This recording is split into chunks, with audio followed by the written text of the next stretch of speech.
ole kachal clear tu te masan chipele vek ole tun tu ma hianin phone call divert dan concert dona mi phone call ma ni phone a lo ngai thak emo lo lak dan kan soi don ani chumi hmain he ka channel hi ifai khat thlin ani chuan khongai min lo like share in min lo subscribe sak vela tin i lo subscribe to ani pon ka channel i subscribe awangin chunga kalome video kal halila dialer kan lut anga masabara chuan ka phone hi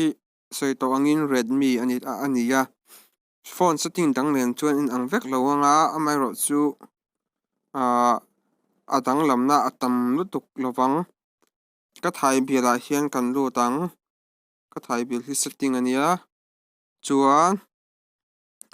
heta call forwarding settings ti hi kan hmuanga ta hin kan lut liang chuan ta hianin always forward te when busy te when unanswered te when unreachable te a omta hi chu always forward hi chu call zong forward na khani meita when busy chu i phone call lo khala busy a busy midang kan biak lai phone call local hunting busy lai khan ta when unanswered hi chu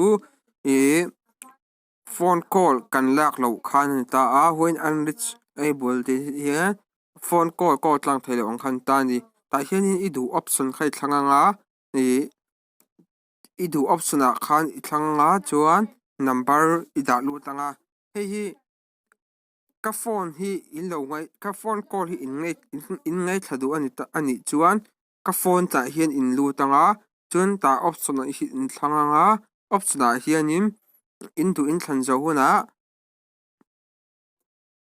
in phone number in da lu don ani mi phone